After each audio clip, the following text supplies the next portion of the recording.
The laughter started before she could answer. A Marine general, silver-haired and bored with ceremony, leaned toward her microphone and asked her kill count like it was a punchline. The room was packed with uniforms and rank, sunlight cutting through dust in the air, but suddenly it felt very small. She felt every eye on her, waiting for a number, waiting for entertainment. Her fingers trembled once, then stilled. Before I tell you what happened next, tell me in the comments where you're watching from. I love knowing who's listening. Her name was Lieutenant Commander Eliza Moore, Navy Special Operations, though almost no one in that room knew what she'd done to earn her seat there. They knew the medals, they knew the rumors. They didn't know the nights she still woke gasping, hearing rotors fade into darkness, smelling burned cordite and desert dust. She had learned early that silence was safer than explanation. Numbers were easy, truth was heavy. The general smiled, expecting bravado. A joke deserved a joke back.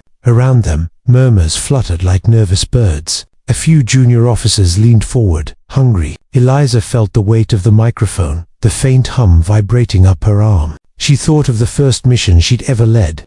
The way her hands shook then too, not from fear of dying, but from fear of choosing wrong. She cleared her throat. The room quieted, the way it does right before a storm breaks. She thought she'd never have to explain herself like this. She was wrong. "I don't keep a kill count," she said softly. There was a ripple of confusion. Someone laughed, then stopped when she didn't smile. The general raised an eyebrow, amused but curious now. Eliza continued, words slow, deliberate, each one placed with care. She spoke of nights watching through scopes while villagers slept, of waiting hours for a single breath of movement. She spoke of targets who never became targets because a child wandered too close, because a shadow didn't match the briefing, because doubt is sometimes the only thing that keeps you human. She could feel the crowd leaning in. The air felt thick. She remembered one operation where her team moved like a tide, silent and synchronized, breaching doors as one body, tools striking in unison.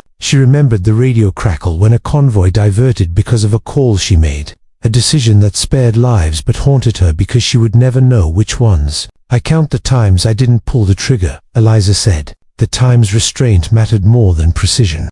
A hush fell so deep it felt like pressure. Somewhere in the back a chair creaked. The general's smile faded. Moral tension hung between them, unspoken but sharp. Was she admitting weakness, or something rarer? She told them about a young Marine she once pulled from a collapsed building, hands raw and bleeding as they dug together.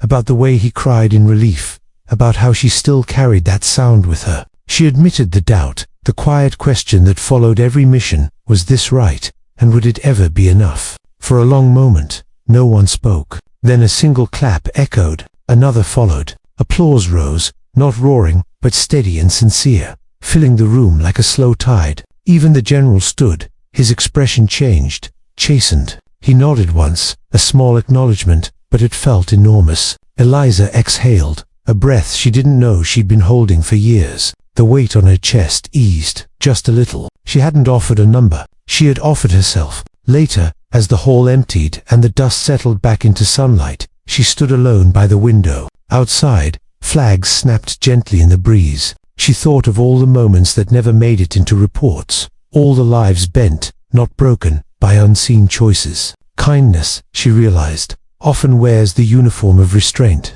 Because courage isn't measured by numbers, it's measured by conscience. And just like that opening moment, when a careless question filled the room with noise, her quiet answer left something else behind. Respect that lingered long after the applause faded. If this story moved you, share your thoughts below. Subscribe for more human stories of courage and restraint. And remember, sometimes the bravest thing you can do is choose not to pull the trigger.